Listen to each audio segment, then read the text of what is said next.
ಮಾಡುವಂಥ ಒಳ್ಳೆಯ ಶಿಕ್ಷಕರಿದ್ರು.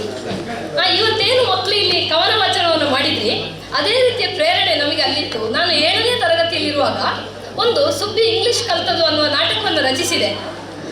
ನಾವು ಶಾಲೆ ಆಟವನ್ನು ಮನೆಯಲ್ಲಿ ಮಾಡ್ತಾ ಇದ್ವಿ. ನಾವು ಅಜ್ಜನ ಮೊಮ್ಮಕ್ಕಳು 10 ಜನ ಇದ್ವಿ. ಆ ಸಂದರ್ಭದಲ್ಲಿ ಅಲ್ಲಿ ಹೆಡ್ ಮಾಸ್ಟರ್ ಪಾತ್ರವನ್ನು ಮಾಡಿದ್ವಿ. ನನ್ನ ಅಣ್ಣ ಹೇಳಿದ ಈ ಸಲ ಸ್ಕೂಲ್ ಡೇ ಮಾಡಬೇಕು ಅಂತ. ಆ ಸ್ಕೂಲ್ ಡೇ ಮಾಡುವಾಗ ಏನು ಮಾಡಬೇಕು, ಯಕ್ಷಗಾನ ಆಗಬೇಕು, ನಾಟಕ ಆಗಬೇಕು, ಎಲ್ಲ ಆಗಬೇಕಲ್ಲ. ಹಾಗೆ ನಮ್ಮ ನಾಟಕ ತಾಲೀಮು ಶುರುವಾಯಿತು.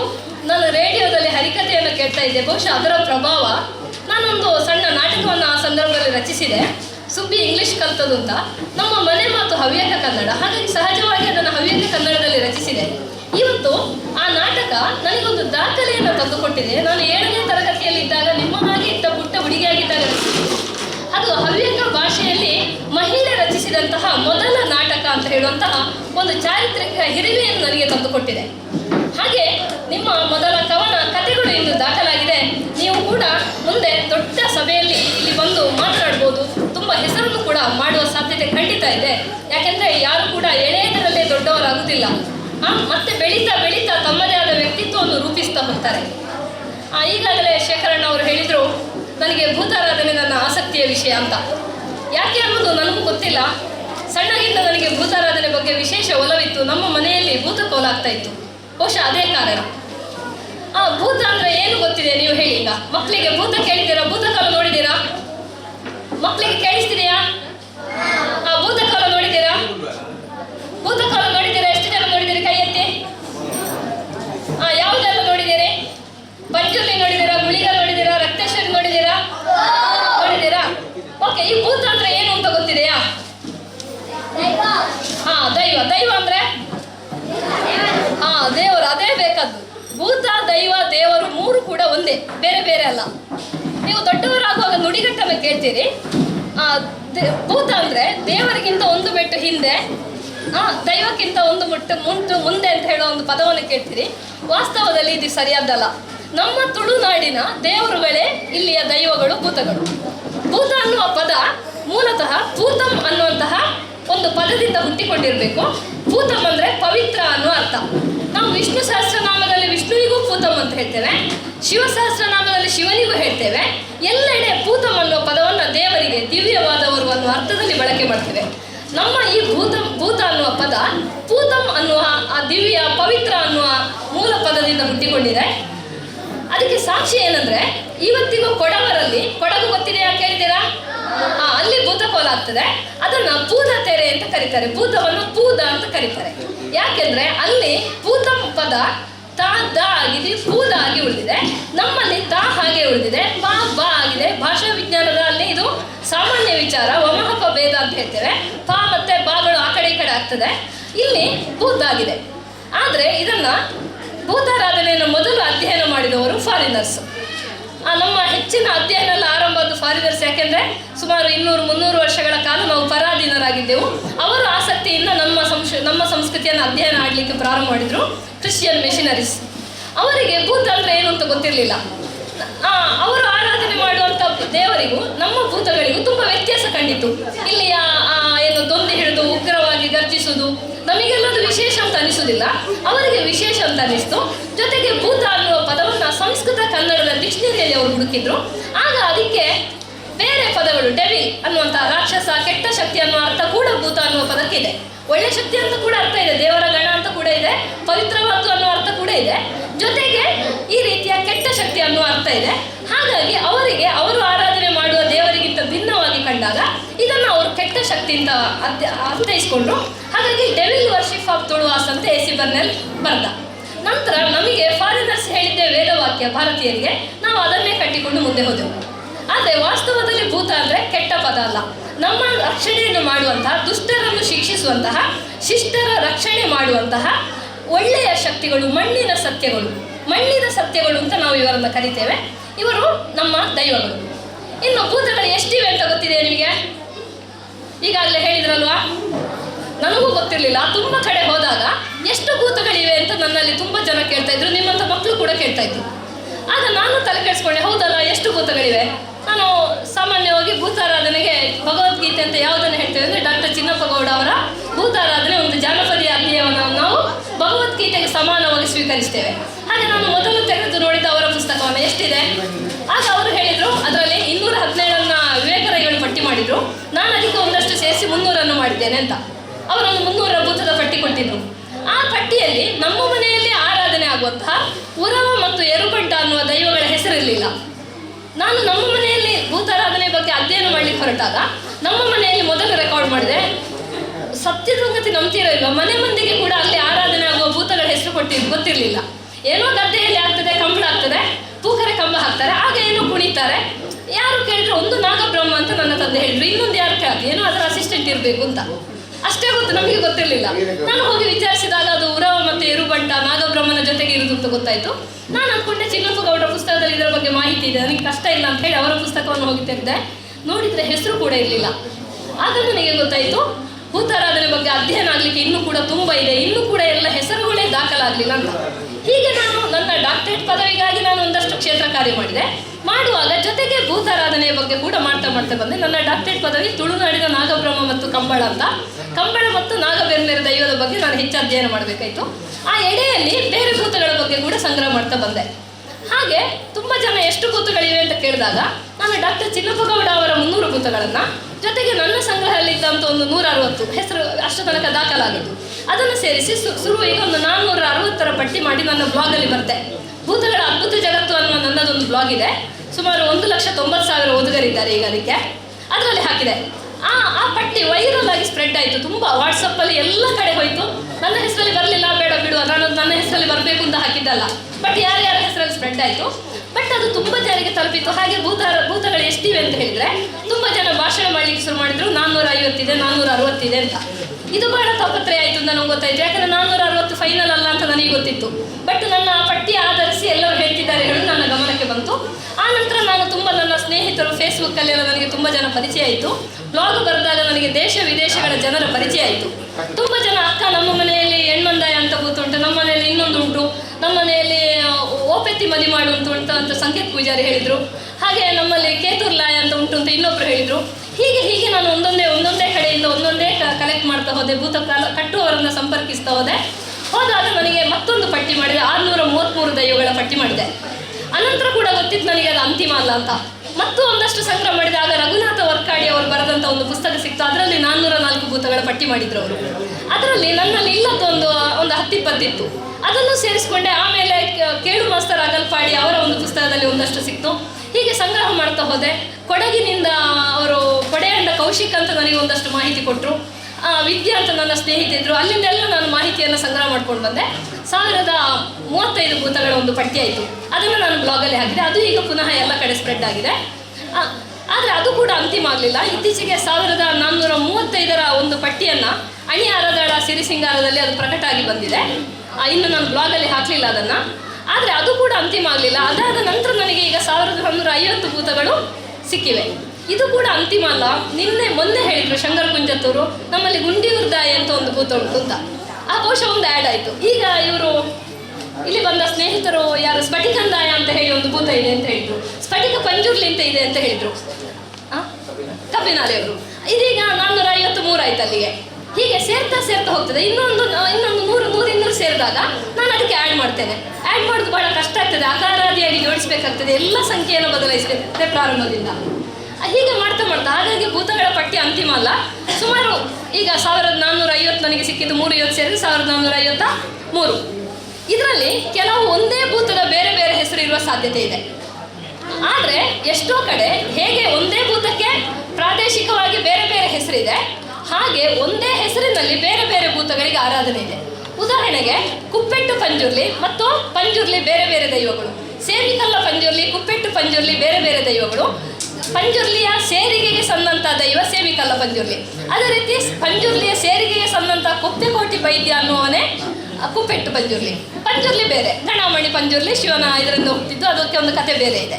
ಹಾಗೆ ಅನೇಕ ಸೇರಿಗೆ ದೈವಗಳಿಗೆ ಪ್ರಧಾನ ದೈವದ ಹೆಸರಿನೊಂದಿಗೆ ಆರಾಧನೆ ಆಗ್ತದೆ. ಅದೇ ರೀತಿ ರುದ್ರ ಚಾಮುಂಡಿ, ಒಲಿಪ್ರಾಂಡಿ, ನೆತ್ತರು ಚಾಮುಂಡಿ, ರಕ್ತ ಚಾಮುಂಡಿ, ವ್ಯಾಘ್ರ ಚಾಮುಂಡಿ, ಕೆರೆ ಚಾಮುಂಡಿ ಇವೆಲ್ಲ ಬೇರೆ ಬೇರೆ ದೈವಗಳು. ರುದ್ರ ಚಾಮುಂಡಿ ಪುರುಷ ದೈವ. ಮೂಲತಃ ರುದ್ರಪ್ಪ ಗೌಡ ಅನ್ನುವಂಥ ಚಾಮುಂಡಿಯ ಆರಾಧಕ. ನಮ್ಮ ತುಳುನಾಡಿನ ವಿಶೇಷತೆ ಏನಂದರೆ ಆ ದೈವಗಳ ಆಗ್ರಹಕ್ಕೆ ಕೋಪಕ್ಕೆ ತುತ್ತಾದವರು ಮಾಯವಾಗಿ ಅದೇ ದೈವದ ಸನ್ನಿಧಿಯನ್ನು ಸೇರಿ ದೈವವಾಗ್ತಾರೆ. ಆ ದೈವಗಳ ಆ ಪ್ರೀತಿಗೆ ಪಾತ್ರರಾದವರು ಕೂಡ ಅದೇ ದೈವದ ಸನ್ನಿಧಿಗೆ ಸೇರಿ ದೈವ ಆಗ್ತಾರೆ. ಅವರು ಪ್ರಧಾನ ದೈವದ ಹೆಸರಿನಲ್ಲಿ ಆರಾಧನೆ ಪಡಿತಾರೆ. ಉದಾಹರಣೆಗೆ ಅಬ್ಬೆಜಲಯ ಅಂತ ಒಂದು ಭೂತ, ಅದು ಪಂಜುರ್ಲಿ ಅಂತ ಹೇಳಿ ಆರಾಧನೆ ಆಗ್ತದೆ. ವಾಸ್ತವದಲ್ಲಿ ಪಂಜುರ್ಲಿಯ ಸನ್ನಿಧಿಗೆ ಸೇರಿದಂತಹ ಒಬ್ಬ ಅಬ್ಬೆ, ರಾಜಮನೆತನದ ಅಬ್ಬೆ ತಾಯಿ, ಅವಳು ದೈವತ್ವ ಪಡೆಯುವುದು. ಅವಳಿಗೆ ಸಂತಾನ ಇರುವುದಿಲ್ಲ. ಆಗ ಪಂಜುರ್ಲಿಯಲ್ಲಿ ಪ್ರಾರ್ಥನೆ ಮಾಡ್ತಾಳೆ, ನನಗೆ ಗತಿ ಇಲ್ಲದೆ ಆಗಿ ಹೋಯ್ತಲ್ಲ ಅಂತ. ಆಗ ಪಂಜುರ್ಲಿ ಅವಳಿಗೆ ಅಭಯವನ್ನು ಕೊಡ್ತದೆ, ನಿನಗೆ ಗತಿ ಇಲ್ಲದೆ ಆಗುದಿಲ್ಲ, ನನಗೆ ಎಷ್ಟು ಸಮಯ ಕೋಲ ನಡೀತಾ ಇರ್ತದೆ, ಸೇವೆ ಸಲ್ತಾ ಇರ್ತದೆ, ಅಷ್ಟು ತನಕ ನಿನಗೆ ಕೂಡ ಒಂದು ಸ್ಥಾನ ಇದೆ ಅಂತ ಹೇಳಿ ತನ್ನ ಸ್ಥಾನ ಕೊಡ್ತದೆ. ಅದೇ ರೀತಿ ನಮ್ಮ ತುಳುವರೇ ದೈವಗಳಾಗಬೇಕಲ್ಲ. ನಮ್ಮ ತುಳುನಾಡಿನಲ್ಲಿ ಯಾರಿಗೆ ಹೇಗೆ ದೈವತ್ವ ಸಿಗ್ತದೆ, ಭೂತಗಳಾಗ್ತಾರೆ ಅಂತ ಹೇಳಲಿಕ್ಕೆ ಒಂದು ಸಿದ್ಧವಾದ ನಿಯಮ ಇಲ್ಲ. ಯಾರು ಯಾವಾಗ ಹೇಗೆ ಬೇಕಾದರೂ ದೈವತ್ವ ಪಡಿಬೋದು, ಆದರೆ ಹೀಗೆ ಹಾಗೆ ಅಂತ ಹೇಳಲಿಕ್ಕಾಗೋದಿಲ್ಲ. ನಮ್ಮ ಪಕ್ಕದ ಕಾರ್ಕಳದ ಗೊತ್ತು, ಕಲ್ಕುಡ ಕಲ್ಲುಟ್ಟಿ ಭೂತ ಕೇಳಿದ್ದೀರಾ? ಒಂದು ಅನ್ಯಾಯವನ್ನು ಪ್ರಶ್ನಿಸಿದಂತಹ ಸಾಂಸ್ಕೃತಿಕ ವೀರರವರು ಆಗಿನ ಕಾಲಕ್ಕೆ ಅರಸೊತ್ತಿಗೆ ಅನ್ಯಾಯವನ್ನು ಕೇಳುವವರೇ ಇರಲಿಲ್ಲ. ಅವರು ಸಾಯ್ತಾರೆ, ಆದರೆ ಆ ಸಾವು ಪ್ರತಿಭಟನೆಯ ಸ್ವರೂಪ ಅದು. ಅದರಿಂದಾಗಿ ಅವರಿಗೆ ದೈವತ್ವ ಸಿಗ್ತದೆ. ಅವರು ದೈವಗಳಾಗಿ ಆರಾಧನೆ ಪಡಿತಾರೆ. ತುಳುನಾಡಿನ ಅತ್ಯಂತ ಪ್ರಸಾರವನ್ನು ಹೊಂದಿದ್ದಾರೆ, ಅತ್ಯಂತ ಶಕ್ತಿಶಾಲಿ ದೈವಗಳು. ಅವರು ಇತಿಹಾಸವನ್ನು ಸಾರ್ತಾರೆ. ಕಾರ್ಕಳ ಭೈರವರಸನ ಯಾವುದೇ ಶಾಸನದಲ್ಲಿ ಅಲ್ಲಿ ಗೊಮ್ಮಟೇಶ್ವರವನ್ನು ಕೆತ್ತಿದಂತಹ ಕಲ್ಕುಡನ ಉಲ್ಲೇಖ ಇಲ್ಲ. ಆದರೂ ಚಂದ್ರಮ ಕವಿ ಬರೆದಂತಹ ಗೊಮ್ಮಟೇಶ್ವರ ಚರಿತೆಯಲ್ಲಿ ಆ ಕವಿಯ ಉಲ್ಲೇಖ ಇದೆ. ಅಲ್ಲಿ ಅವನ ಹೆಸರು ಬೇರೆ ಇದೆ, ಆದರೆ ಒಬ್ಬ ಕವಿಯ ಉಲ್ಲೇಖ ಇದೆ. ಆದರೆ ಅವನಿಗೆ ಸನ್ಮಾನ ಮಾಡಿದೆ ಅಂತ ಮಾತ್ರ ಉಲ್ಲೇಖ ಇದೆ. ಆದರೆ ಇಲ್ಲಿ ವಾಸ್ತವದಲ್ಲಿ ಅರಸೊತ್ತಿಗೆ ದೌರ್ಜನ್ಯ, ಅರಸುಗಳು ಬಡವರನ್ನು ಏನು ಮಾಡ್ತಾ ಇದ್ರಂದ್ರೆ, ತಮ್ಮಲ್ಲಿ ಒಬ್ಬ ಚಂದದ ಗೊಮ್ಮಟೇಶ್ವರ ವಿಗ್ರಹವನ್ನು ಕೆತ್ತಿದ್ದಾರೆ, ಇನ್ನೊಂದು ಕಡೆ ಅವನು ಹೋಗಿ ಕೆತ್ತಬಾರ್ದು, ಇಂಥ ಕೆಲಸ ಆಗಬಾರ್ದು, ಯಾವತ್ತಿಗೂ ಅದು ನಮ್ಮಲ್ಲಿ ಮಾತ್ರ ಇರಬೇಕು ಅಂತ ಹೇಳೋ ಹೊಟ್ಟೆ ಕಿಚ್ಚಿನಿಂದ ಆ ಶಿಲ್ಪಿಯ, ಕಲ್ಕುಡ ಅಂತ ಹೇಳ್ತೇವೆ ನಾವು ಅವನನ್ನ, ಕಲ್ಕುಟ್ಟ ಅಂದ್ರೆ ಶಿಲ್ಪಿ ಅಂತ ಅರ್ಥ, ಕಲ್ಲು ಕುಟ್ಟುವವನು ಅಂತ. ಬೀರು ಕಲ್ಕುಡ ಅಂತ ಅವನ ನಿಜವಾದ ಹೆಸರು. ಅವನ ಕಲ್ಲು ಕುಟ್ಟಿಗ ಅಂದ್ರೆ ಶಿಲ್ಪಿ, ಕಲ್ಲು ಕುಟ್ಟುವವನು ಅಂತ, ಕಲ್ಲು ಕುಟ್ಟಿ ಅಂತ ಹೇಳುದಿಲ್ಲ, ಅದು ವೃತ್ತಿಯ ಹೆಸರು. ಅವನ ಕೈಕಾಲನ್ನು ಕಡಿಸ್ತಾರೆ. ಅವನನ್ನು ಹುಡುಕಿಕೊಂಡು ಬಂದಂತ ಅವನ ತಂಗಿ ಕಲ್ಲೊಟ್ಟಿ, ಅವರಿಬ್ಬರು ಬಹುಶಃ ಒಂದು ಶಾಪ ಕೊಟ್ಟು ಮಾಯ ಆಗ್ತಾರೆ. ನಂತರ ಭೈರವರಸನ ಸಂತತಿ ಪೂರ್ತ ನಾಶ ಆಗ್ತದೆ, ರಾಜ್ಯ ಎಲ್ಲ ಕಳೆದು ಹೋಗ್ತದೆ ಅಂತ ಅವರ ಶಾಪದಿಂದಾಗಿ ಅಂತ ನಾವು ಕೇಳ್ತೇವೆ. ಬಹುಶಃ ಇದು ಇತಿಹಾಸದಲ್ಲಿ ದಾಖಲಾಗಲಿಲ್ಲ. ಯಾವ ರಾಜ ಕೂಡ ಶಾಸನದಲ್ಲಿ ತಾನು ಮಾಡಿದ ಕೆಟ್ಟ ವಿಚಾರವನ್ನು ಬರೆಯುವುದಿಲ್ಲ. ತಾನು ಮಾಡದೇ ಮಾಡಿರುವ ಒಳ್ಳೆ ವಿಚಾರಗಳನ್ನು ಮಾತ್ರ ಅಲ್ಲಿ ಇಲ್ಲಿ ಶಾಸನದಲ್ಲಿ ಬರೆಸ್ತಾನೆ. ಹಾಗಾಗಿ ಕಲ್ಕುಡನ ಕೈಕಾಲು ಕಡಿಸಿದ್ದು ದಾಖಲಾಗಲಿಕ್ಕೆ ಸಾಧ್ಯ ಇಲ್ಲ. ಆದರೆ ಜನಪದರೆಂದು ಸುಳ್ಳನ್ನು ಹೇಳುವುದಿಲ್ಲ. ಆ ಜನಪದ ಸಾಹಿತ್ಯದಲ್ಲಿ ಅದು ಹರಿದು ಬಂದಿದೆ, ಹಾಗಾಗಿ ಇದು ನಡೆದಿದೆ. ಮತ್ತು ವೇಣೂರಿನಲ್ಲಿ ಗೊಮ್ಮಟೇಶ್ವರ ವಿಗ್ರಹವನ್ನು ಸ್ಥಾಪನೆ ಮಾಡಲು ಹೊರಟಾಗ ಕಾರ್ಕಳದ ಭೈರವರಸ ಯುದ್ಧಕ್ಕೆ ಹೊತ್ತು ನೋಡಿದಾಗ ಬಹುಶಃ ಅವನಿಗೆ ಬೇರೊಂದು ಕಡೆ ಗೊಮ್ಮಟೇಶ್ವರ ವಿಗ್ರಹ ಸ್ಥಾಪನೆ ಆಗಬಾರ್ದು ಅನ್ನೋ ಬಗ್ಗೆ ಹೊಟ್ಟೆ ಕಿಚ್ಚಿತ್ತು. ಹಾಗಾಗಿ ಅವನು ಮಾಡಿದ್ದು ಸಾಧ್ಯತೆ ಇದೆ. ಹೀಗೆ ತುಳುನಾಡಿನ ಭೂತಗಳಲ್ಲಿ ಹೆಚ್ಚಿನವರು ಸಾಂಸ್ಕೃತಿಕ ವೀರರು, ಅನ್ಯಾಯವನ್ನು ಪ್ರತಿಭಟಿಸಿದವರು. ಇವತ್ತು ನಮಗೆ ಈ ನೆಲೆ ಏನು ಸ್ವಾತಂತ್ರ್ಯ ಇಷ್ಟ ಮಟ್ಟಿಗೆ ಸಿಕ್ಕಿದೆ, ಸ್ಥಾನಮಾನ ಸಿಕ್ಕಿದೆ, ಅದಕ್ಕೆ ಅವರ ಆತ್ಮ ಬಲಿದಾನ ತ್ಯಾಗ ಕಾರಣ ಆಗಿರ್ತದೆ. ಆ ಸ್ವಾತಂತ್ರ್ಯ ಹೋರಾಟದಲ್ಲೆಲ್ಲ ದಾಖಲಾಗಿರ್ತಾರೆ. ಇವರೆಲ್ಲ ಜನಪದರ ಬಾಯಿಯಲ್ಲಿ ಶಾಶ್ವತವಾಗಿರ್ತಾರೆ. ಕೋಟಿ ಚೆನ್ನಯ್ಯರ ಬಗ್ಗೆ ಕೇಳಿರ್ಬೋದು. ಕೆಳವರ್ಗದ ಜನರಿಗೆ ಭೂಮಿಯ ಆಳ್ವಿಕೆಯೇ ಇಲ್ಲದಂತ ಕಾಲ ತಮ್ಮ ಸಾಮರ್ಥ್ಯದಿಂದ 2 ಗುತ್ತುಗಳ ಒಡೆತನವನ್ನು ಪಡೆದವರವರು ಬಹಳ ಶೌರ್ಯದಿಂದ ಕಾದಾಡಿ ತನ್ನ ಒಡೆಯನಿಗೆ ಜಯವನ್ನು ತಂದುಕೊಟ್ಟು ಸಾಯ್ತಾರೆ. ಹಾಗಾಗಿ ಅವರು ಜನಮಾನಸದಲ್ಲಿ ಶಾಶ್ವತವಾಗಿ ನಿಲ್ತಾರೆ. ಅದೇ ರೀತಿ ಇನ್ನೊಂದು ಕಥೆ ಹೇಳೋದಾದ್ರೆ, ನಮ್ಮ ತಂದೆ ಮನೆಯಲ್ಲಿ ನಡೆದಂಥದ್ದು. ಕಂಬಳ ನೋಡಿದ್ದೀರಾ? ಎಲ್ಲ ಕಡೆ ಕಂಬಳ ಓಟ ನೋಡಿದ್ದೀರಾ? ಕಂಬಳ ಕೋಣಗಳನ್ನು ನೋಡಿದ್ದೀರಾ? ಕಂಬಳ ಕೋಣಗಳ ಬೆನ್ನಿನಲ್ಲಿ ಗಾಯ ಆಗಿ ರಕ್ತ ಸುರಿತಾ ಇರ್ತದ? ಇಲ್ಲ ಅಲ್ವಾ? ಈಗ ಕಂಬಳ ಕೋಣಗಳನ್ನು ಓಡಿಸಿದ್ರೆ ಹಿಂಸೆ ಅಂತ ಹೇಳಿ ಕೋರ್ಟ್ ಬ್ಯಾನ್ ಮಾಡಿದೆ.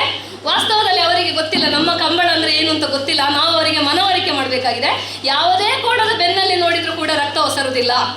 ಯಾಕೆಂದ್ರೆ ಗದ್ದೆಯಲ್ಲಿ ಉಳುಮೆ ಮಾಡುವಾಗ ಕೂಡ ಕೋಣನ ರಕ್ತ ಗದ್ದೆಗೆ ಬೀಳಬಾರ್ದು ಅಂತ ಹೇಳೋ ಒಂದು ನಿಯಮ ಇದೆ. ಅದು ಬಿದ್ದರೆ ಅಪವಿತ್ರ ಆಗ್ತದೆ. ನಮ್ಮ ತಂದೆ ಮನೆ ಗದ್ದೆಯಲ್ಲಿ ಅಕಸ್ಮಾತ್ ಹಾಗೆಲ್ಲ ಅಶುದ್ಧ ಆದರೆ ಹಾವುಗಳು ಬರ್ತವೆ ಅಂತ ಒಂದು ನಂಬಿಕೆ ಇದೆ. ಇಂತಹ ಒಂದು ಕೋಣ ದೈವ ಆಗಿ ಆರಾಧನೆ ಪಡೆದ ಬಗ್ಗೆ ಗೊತ್ತಿದೆಯಾ? ಕಂಬಳದಲ್ಲಿ ಕೋಣಗಳು ಓಡಿ ಬರುದು, ಮಂಜೊಟ್ಟಿ ಏರುದು, ಗೆಲ್ಲುದು, ಬಹುಮಾನ ಪಡೆಯುವುದು ಕೇಳಿದ್ದೀರಾ? ನಾಗರಾಜ ಅನ್ನುವ ಕೋಣ ಬಹಳ ಬಹುಮಾನಗಳನ್ನು ಪಡೆದು ಆತನ ಒಡೆಯನಿಗೆ ರಾಜ್ಯೋತ್ಸವ ಪ್ರಶಸ್ತಿಯನ್ನು ತಂದು ಕೊಟ್ಟಿದ್ದಾನೆ, ಕೇಳಿದ್ದೀರಾ? ಅಂಥದೇ ಒಂದು ಕೋಣ ದೈವತ್ವವನ್ನು ಪಡೆದು ಆರಾಧನೆ ಪಡಿತದೆ. ಆ ಕೋಣವನ್ನು ಓಡಿಸಿದಾತ ಕೂಡ ದೈವತ್ವ ಪಡಿತಾನೆ. ಆತ ಉರವ ಅಂತ ಹೇಳೋ ಆರಾಧನೆ ಆಗ್ತದೆ. ಇದು ಬಹುಶಃ ಕೋಳ್ಳೂರು ದೇವರ ಕಂಬಳದಲ್ಲಿ ನಡೆದಿದೆ. ಒಂದು ಈಜೋ ಮಂಜಟ್ಟಿ ಕೋಣ ಅಂತ ಪಾಠದಲ್ಲಿ ಪ್ರಚಲಿತ ಇದೆ. ಅದರಲ್ಲಿ ಬಬ್ಬು ಅನ್ನುವ ಕೆಲಸಗಾರ ಇರ್ತಾನೆ. ಮಂಜನಾಳು ಅನ್ನೋ ಒಡೆಯ ಬೆಳಗ್ಗಿನ ಹೊತ್ತಿನಲ್ಲಿ ಗದ್ದೆಗೆ ಹೋಗಿ ನೀರನ್ನು ಬಿಡಿಸ್ಲಿಕ್ಕೆ ಹೋಗ್ತಾನೆ. ಬಬ್ಬು ಕೆಲಸಕ್ಕೆ ಬಂದಿರ್ತಾನೆ ಬೆಳಗ್ಗಿನ ಜಾವ. ಒಡೆಯ ಹೇಳ್ತಾನೆ, ನಿನಗೆ ಜ್ವರ ಇತ್ತು ಹಿಂದಿನ ದಿವಸ, ಯಾಕೆ ಕೆಲಸಕ್ಕೆ ಬಂದಿದ್ಯಾ ಅಂತ. ಒಡೆಯ ಮತ್ತೆ ಸೇವಕನಿಗೆ ಎಷ್ಟು ಪ್ರೀತಿ ಇತ್ತು ಅಂತ ನಮಗೆ ಅರ್ಥ ಆಗ್ತದೆ. ಆಗ ಬಬ್ಬು ಹೇಳ್ತಾನೆ, ನಾನಿರುವ ತನಕ ನೀವು ಕೊಟ್ಟು ಪಿಕ್ಕಾಸನ್ನು ಮುಟ್ಟುವುದ ಒಡೆಯ, ನಾನಿಲ್ವಾ ನೀವು ಮುಟ್ಟಬಾರ್ದು ಅಂತ. ಆಗ ಒಡೆಯರು ಹೇಳ್ತಾರೆ, ನನ್ನ ಮಗನ ಹಾಗೆ ನೀನಿದ್ಯಾ, ನಿನಗೆ ನಾನು ಏನನ್ನು ತಾನೇ ಕೊಡಬಲ್ಲೆ, ಏನಿದೆ ನನ್ನ ಹತ್ರ ಕೊಡ್ಲಿಕ್ಕೆ ಅಂತ. ಆಗ ಅವನು ಹೇಳ್ತಾನೆ, ನನಗೆ ಕೊಡ್ಲಿಕ್ಕೆ ಏನು ಬೇಕು, ನೀವೆಲ್ಲವೂ ನನ್ನನ್ನು ನೋಡ್ಕೊಳ್ತಾ ಇದ್ದೀರಾ, ನನ್ನನ್ನು ತಂದೆ ಹಾಗೆ ನೀವು ಒಡೆಯರು ನೋಡ್ಕೊಳ್ತಾ ಇದ್ದೀರಾ, ನನಗೆ ನೋಡ್ಕೊಳ್ಳಿಕ್ಕೆ ನನಗೆ ಏನು ಬೇಕಾಗಿದೆ. ಆಗ ಇವರು ಹೇಳ್ತಾರೆ, ನಿನಗೆ ಏನಾದ್ರು ಆಸೆ ಇದ್ರೆ ಹೇಳು, ನಾನು ಅದನ್ನು ನಡೆಸ್ಕೊಡ್ತೇನೆ ಅಂತ. ಆಗ ಬಬ್ಬು ಹೇಳ್ತಾನೆ, ನನಗೊಂದು ಆಸೆ ಇದೆ ಒಡೆಯ, ನಮ್ಮದು ಆನೆ ಕುದುರೆಯನ್ನು ಸಾಕಿದಂತಹ ರಾಜವಂಶ, ಆದರೆ ಈಗ 2 ಕೋಣ ಕಂಜಿಗಳು ಕೂಡ ಓಡಿಸ್ಲಿಕ್ಕೆ ನಮ್ಮಲ್ಲಿಲ್ಲ ಅಲ್ಲ, ಹಾಗಾಗಿ 2 ಕೋಣ ಕಂಜಿಗಳನ್ನು ನಾವು ಸಾಕಬೇಕು ಅಂತ ಹೇಳ್ತಾನೆ ಕಂಬಳದಲ್ಲಿ ಓಡಿಸ್ಲಿಕ್ಕೆ. ಸರಿ, ತನ್ನ ಪ್ರೀತಿಯ ಕೆಲಸಗಾರನ ಮಾತಿಗೆ ಹೋಗ್ಕೊಡ್ತಾರೆ. ಮನೆಗೆ ಬರ್ತಾರೆ, ಸ್ನಾನ ಮಾಡ್ತಾರೆ. ಅವರು ಸುಬ್ರಹ್ಮಣ್ಯ ಸಂತೆಗೆ ಹೋಗ್ತಾರೆ, ಕೋಣಗಳನ್ನು ತಗೊಂಡು ಬರ್ತಾರೆ. ಹೋಗುವಾಗ ತಮ್ಮ ಕುಲದೈವ ವರಿದೈವ ಧೂಮಾವತಿಗೆ ಹರಿಕೆ ಹೇಳ್ತಾರೆ, ಒಳ್ಳೆಯ ಕೋಣಗಳು ಸಿಕ್ಕಿದ್ರೆ ಹಿಂದೆ ಬಂದು 1 ತುತ್ತು ಉಂಡು 2 ತುತ್ತು ಉಣ್ಣುವ ಬದಲು ನಾನು ನೇಮು ಮಾಡಲಿಕ್ಕೆ ಗೊನೆ ಕಡಿಸುತ್ತೇನೆ, ಕೈಲನ್ನು ಕಳಿಸ್ತೇನೆ ಅಂತೇಳಿ ಹರಿಕೆಯನ್ನು ಹೇಳ್ತಾನೆ. ಹಾಗೆ ಅವರು ಹೋಗ್ತಾರೆ. ಹೋಗಿ ಅವರಿಗೆ ಆರಂಭದಲ್ಲಿ ಒಳ್ಳೆಯ ಕೋಣಗಳು ಸಿಗುವುದಿಲ್ಲ, ಆದರೆ ವರಿದೈವ ಧೂಮಾವತಿ ಒಂದು ಜೋಗಿ ಪುರುಷವನ್ನು ಕರೆಸ್ತದೆ, ಅಲ್ಲಿಗೆ ಕಳಿಸ್ಕೊಡ್ತದೆ.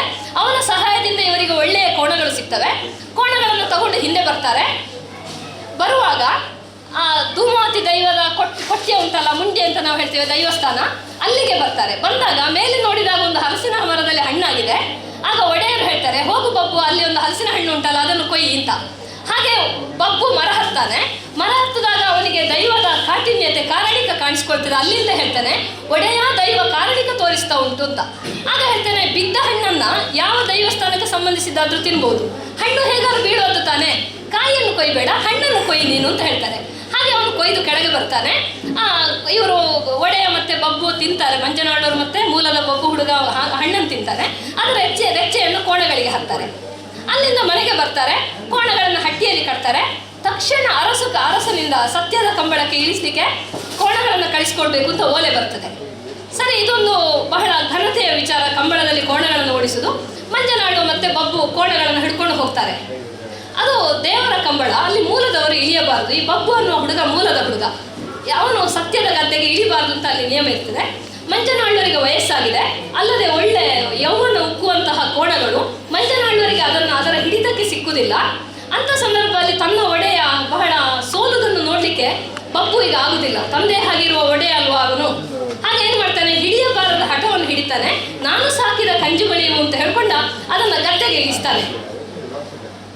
ಆಮೇಲೆ ಮೂಲದ ಬಬ್ಬು ಮತ್ತು ಕೋಣಗಳು ಮಾಯ ಅಂತ ಹೇಳಿ ಕಥೆಯಲ್ಲಿ ಕೊನೆಯಾಗ್ತದೆ. ಅವರಿಬ್ರು ಮಾಯ ಆದ್ರು ಅಂತ. ನಮ್ಮ ತುಳುನಾಡಿನ ಸಂಸ್ಕೃತಿ ಹೇಗೆಂದ್ರೆ, ಮಾಯ ಆದವರೆಲ್ಲ ಹೆಚ್ಚಿನವರು ದೈವಗಳಾಗಿದ್ದಾರೆ. ಎಲ್ಲಿ ದೈವಗಳಾಗಿದ್ದಾರೆ? ಇದು ನನ್ನ ಸಂಶೋಧನೆಯ ಮೂಲ. ನಮ್ಮ ಮನೆಯ ಗದ್ದೆಯಲ್ಲಿ, ನಮ್ಮ ಕೋಳೂರು ಕಂಬಳ ಗದ್ದೆ, ದೇವರ ಗದ್ದೆ ಅದು, ಅಲ್ಲಿ ಕೋಣಗಳು ಎರುಮಾಜಿನ ಕಲ್ಲು ಅಂತ ಹೇಳುವ 2 ಕಲ್ಲುಗಳಿವೆ. ಅದೇ ರೀತಿ ಮುಟ್ಟಾಳಿದಾಯನ ಕಲ್ಲು ಅಂತ ಹೇಳಿದೆ. ಅಲ್ಲೊಂದು ನಂಬಿಕೆ ಏನಿದೆ ಅಂದ್ರೆ, ಒಂದು ದಿವಸ ಕಂಬಳದ ದಿವಸ ಕಂಬಳ ಕೋರಿಯೊಂದು ಮೂಲದವನು ಅಡ್ಡಕ್ಕೆ ಓಡಿಸುವ ಬದಲು ನೀಟಕ್ಕೆ ಓಡಿಸಿದ. ಹಾಗಾಗಿ ಗದ್ದೆಯಲ್ಲಿ ಅವರು ಮಾಯ ಆದ್ರು ಅಂತ. ಆಮೇಲೆ ನಮ್ಮ ಬೇರೆ ಕಡೆ ನಡಿಬೈಲು ಗುತ್ತಿನಲ್ಲಿ ನಾನು ರೆಕಾರ್ಡಿಂಗ್ ಹೋದಾಗ ಒಂದು ವಿಷಯವನ್ನು ಗಮನಿಸಿದೆ.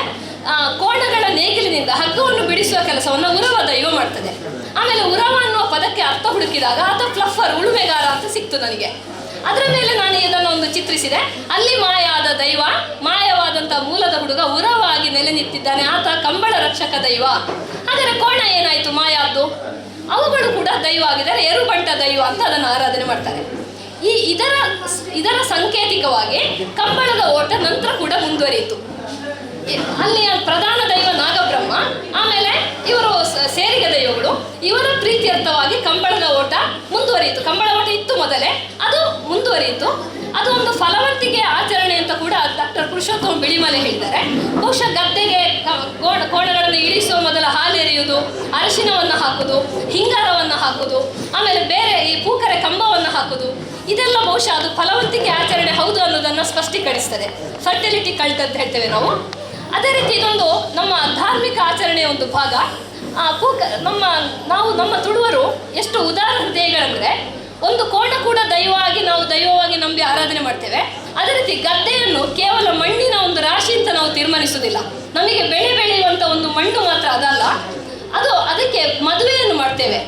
ಕಂಬಳ ಕೋರಿ ಅಂತ ನಾವು ಹೇಳ್ತೇವೆ. ಸುಗ್ಗಿ ಬಿತ್ತನೆಯ ದಿವಸವನ್ನ ಗದ್ದೆಗೆ ಉತ್ತು ಬಿತ್ತನೆ ಮಾಡಿ ತಯಾರು ಮಾಡಿದ ದಿವಸವನ್ನ ಕಂಬಳ ಕೋರಿ ಅಂತ ಹೇಳ್ತೇವೆ. ಆ ದಿವಸ ಗದ್ದೆಗೆ ಮದುವೆ ಅಂತ ಹೇಳ್ತೇವೆ. ಗದ್ದೆಗೆ ಮದುವೆ ಮಾಡ್ತೇವೆ. ಹಾಗಾದ್ರೆ ಮದುಮಗಳು ಯಾರು?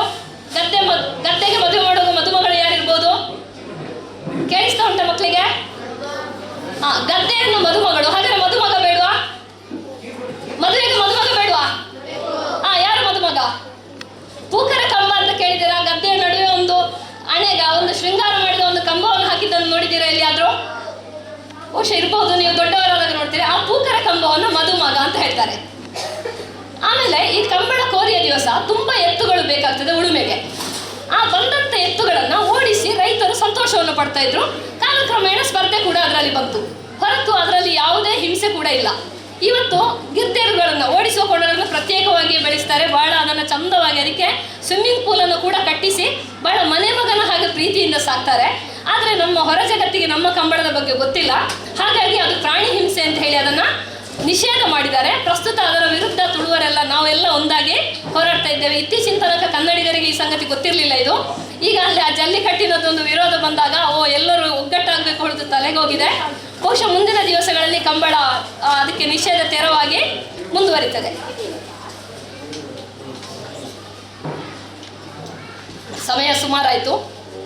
ನಾವೊಂದು ಮಾತು ಕೇಳ್ತೇವೆ, 1000 ಮಾತಿಗಿಂತ ಒಂದು ಕೃತಿ ಮೇಲು ಅಂತ.